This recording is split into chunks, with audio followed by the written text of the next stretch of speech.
Guys, this is उज्जवल मेहता और English grammar video lecture में आपका स्वागत है। तो आज मैं लाया हूं आपके लिए एक नया टॉपिक जिसका नाम है इन्फिनेटिव। क्या होता है इन्फिनेटिव, किस तरीके के सेंटेंसेस में यूज होते हैं इन्फिनेटिव, कहां लगाते हैं हम, ये सारी बातें जानकारी हम इस वीडियो लेक्चर में सीखेंगे। और साथ में पहले तो हम चलते हैं कि इन्फिनेटिव का डिफिनेशन क्या है और इन्फिनेटिव के कितने प्रकार होते हैं। तो चलिए स्टार्ट करते हैं। सबसे पहले व्हाट इज इन्फिनेटिव। तो मोटा मोटी तौर पे अगर मैं बता दूं तो इन्फिनेटिव क्या होता है, चलिए पहले डिफिनेशन देखते हैं उसके बाद में। A form of a verb that does not indicate a particular tense और नंबर और पर्सन इज कॉल्ड इन्फिनेटिव। अगर आपको यहाँ पे समझ में नहीं आया तो समझिए इस तरीके से, ये ना तो कोई टेंस को डिनोट करता है, मतलब कि सूचित करता है, और ना ही किसी पर्सन को और ना ही किसी नंबर को। मतलब ये डायरेक्ट क्या करता है, आपको सिर्फ इतना समझना है कि इन्फिनेटिव का मतलब होता है क्या। इन्फिनेटिव का मतलब होता है इक्वल टू प्लस वर्ब। अगर यहाँ पे ना दिख रहा हो तो यहाँ पे आप देख सकते हैं इन्फिनेटिव का मतलब टू प्लस वर्ब। बस इतना ही आपको दिमाग में रखना है। अब आगे बढ़ते हैं। There are two types of infinitive. कौन कौन?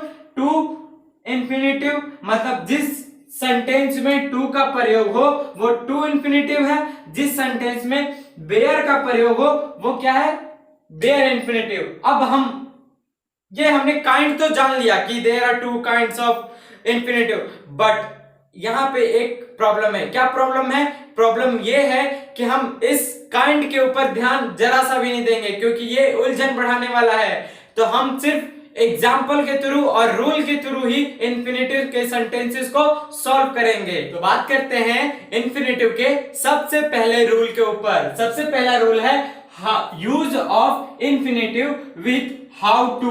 हाउ टू क्या है, हमारा इन्फिनेटिव है। अब आपको समझ में आना चाहिए कि हाउ टू का यूज कहां पे होता है। तो यूज वहां पे होता है ऐसा सेंटेंसेस जब हम बोलते हैं जैसे कि मैं व्यायाम करूंगा, मैं तैरना जानता हूं, मैं खाना बनाना जानता हूं, जो हम किसी के मदद की सहायता से सीखते हैं, ना कि खुद सीखते हैं। जैसे कि मैं साइकिल चलाना जानता हूं, आपने स्वयं नहीं सीखा होगा, आपके पापा ने, आपके बड़े भाई ने आपकी हेल्प की होगी, तब जाके आपने सीखा होगा। तो इस तरीके का जो सेंटेंसेस होता है उस सेंटेंस में हम हाउ टू का प्रयोग करते हैं। लेट्स एक एग्जाम्पल लेते हैं। चलिए यहां पे है मैं पढ़ना जानता हूं, तो मैं पढ़ना जानता हूं क्या बनेगा, आई नो, और आई के साथ क्या होता है, प्लुरल वर्ब। तो आई के साथ हमने प्लुरल वर्ब दे दिया, आई नो, और फिर उसके बाद में हाउ टू, और उसके बाद में आपका वर्ब। तो वर्ब क्या है, रीड।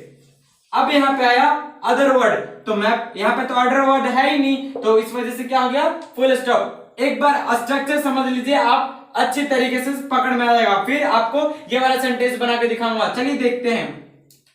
सब्जेक्ट, फिर नो या नोज। अगर सब्जेक्ट सिंगुलर रहेगा तो वर्ब भी क्या होगा, सिंगुलर। अगर ये प्लुरल रहेगा तो ये क्या होगा, वर्ब भी प्लुरल। जो आपका सिंटेक्स का रूल है सिंपल वही।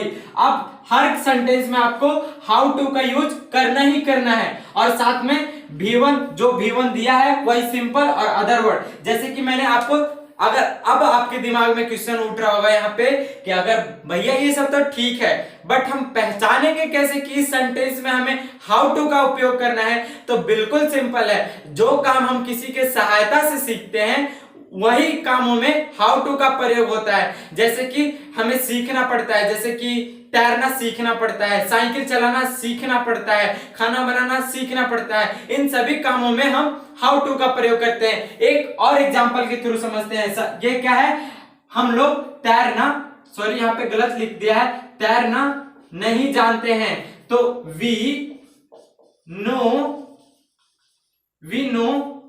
देखिए अब यहाँ पे नहीं का प्रयोग है, जिसकी वजह से क्या होगा, वी डू नॉट नो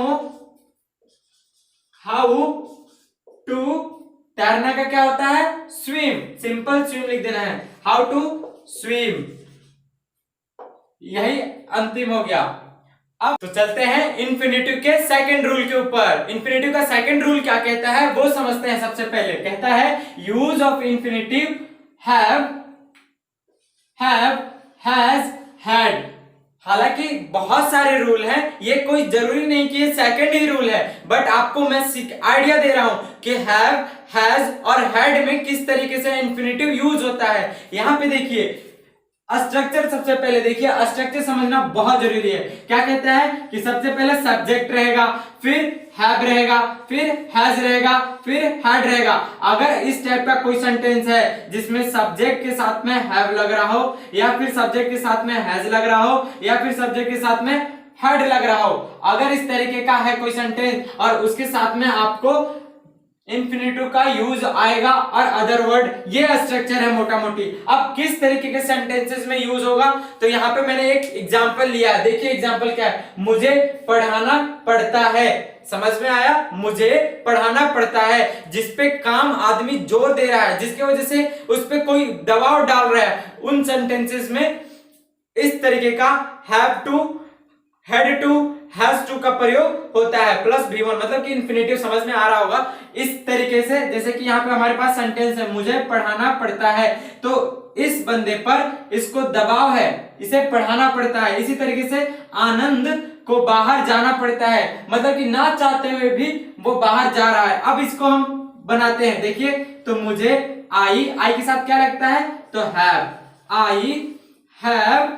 अब हमारे पास क्या है, टू, आई हैव टू, और साथ में इन्फिनेटिव यानी पढ़ाना। पढ़ाना क्या हो जाएगा, टीच। एकदम सिंपल है दोस्तों, आप सिर्फ बना सकते हैं समझ समझ कर। मुझे पढ़ाना पड़ता है, आई हैव टू टीच। अब यहाँ पे आनंद है, तो आनंद को बाहर जाना पड़ता है। आनंद गो, सॉरी पहले तो हम लगाएंगे पढ़ता है, तो है के अनुसार क्या लगेगा, हैज लगेगा। तो हैज टू, अब जाना पड़ता है यानी गो। अब उसके बाद में कहां जाना पड़ता है, बाहर, तो यहां पे क्या हो जाएगा, बाहर का आउट।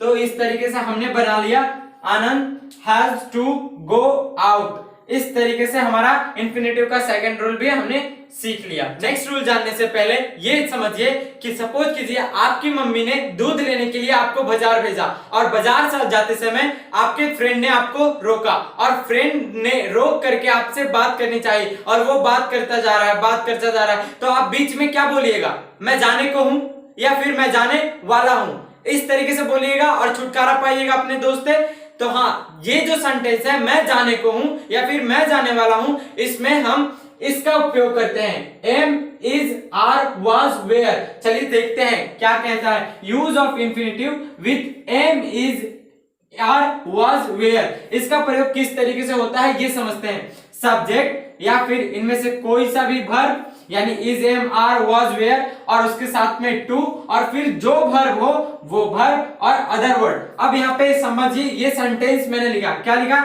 मैं जाने वाला हूं और मैं जाने को हूं। ये दोनों सेंटेंस का मतलब एक ही है, और इंग्लिश भी इसका एक ही बनेगा, मतलब ट्रांसलेट बनाएंगे हम एक ही सेंटेंस।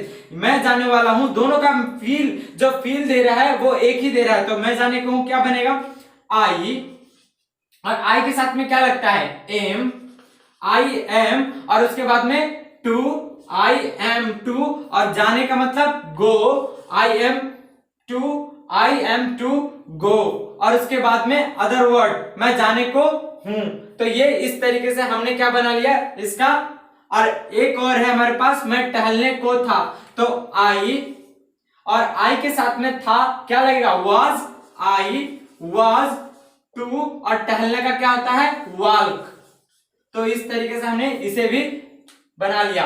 चलिए जानते हैं नेक्स्ट रूल को। नेक्स्ट रूल हमारा क्या कहता है कि use of infinitive with am, is, are, was, were and about. ये पहले वाले रूल से मिलता जुलता है, इसलिए मैंने दोनों को साथ में रखा है। अब इसमें एक्स्ट्रा क्या हो जाता है, अबाउट। तो इस सबसे पहले चलने से पहले मैं समझा देता हूं इसको स्ट्रक्चर। स्ट्रक्चर क्या है, सब्जेक्ट इज, एम, आर जो पिछले वाले में था, और साथ में एक्स्ट्रा जुड़ जाता है क्या, अबाउट, और फिर टू और V1 यानी इन्फिनेटिव। इसका मतलब ही इन्फिनेटिव था, टू वर्ब यानी इन्फिनेटिव। अब इस तरीके से इन्फिनेटिव फिर अदर वर्ड। अब एक बात जानते हैं कि अगर हम कैसे समझेंगे कि ये वाला अबाउट का है और वो वाज वेयर या इज एम आर लगने वाला है सिर्फ, तो इसको पहचानने का नियम एक है। देखिए जैसे कि सपोज कीजिए आप गेम खेल रहे हैं, पबजी खेल रहे हैं, और पबजी खेलते वक्त आपकी मम्मी ने या फिर आपके दोस्त ने डिस्टर्ब कर दिया, या फिर जिसकी वजह से आप हार गए, तो आप क्या बोलेगा, मैं जीतने वाला ही था, मैं हारने ही वाला था, या इस तरीके का सेंटेंस जो अचानक निकलता है, गुस्से से निकलता है, ये क्या कहलाता है, इस रूल के अंदर में आता है। देखिए सब, जैसे कि हमारे पास क्या है, मैं जाने ही वाला हूं, मैं जाने ही वाला हूं, हम कब बोलते हैं इस सब सेंटेंस को, जब हमें बहुत ज्यादा गिल्टी, मतलब कि अलग टाइप का फील होने लगता है, बकवास लग रहा है आपको ग्रुप में। अब तो क्या बोलिएगा कि मुझे अब जाना है, तो जैसे कि यहाँ पे देखिए क्या बनेगा, आई के साथ क्या लगता है, एम, आई एम, और फिर आपको देना है about, I am about, about के बाद में आपको देना है टू और V1, यानी अबाउट टू, और जाने का क्या आता है, गो। बस सिंपल है, अदर वर्ड का कोई खेल ही नहीं है, क्योंकि अदर वर्ड तो मैंने दे दिया ही नहीं है। उसी तरीके से सीता मरने ही वाली थी, तो सीता का सीता हो जाएगा, और सीता के साथ क्या लगेगा, वाज, क्योंकि सीता थर्ड पर्सन है और सिंगुलर नंबर है, तो सीता वाज अब अबाउट, और सीता अबाउट टू, और मरना का क्या होता है, टू डाई। तो इस तरीके से हमने क्या देखा कि इंफिनिटिव में अबाउट का उपयोग कैसे होता है। अब चलते चलते ये बता देते हैं कि इस तरीके का सेंटेंस तुरंत, मतलब कि जोर देने के टाइम में हमें यूज करते हैं। तो आज के लिए इतना ही, मिलते हैं अगले वीडियो लेक्चर में, तब तक के लिए धन्यवाद।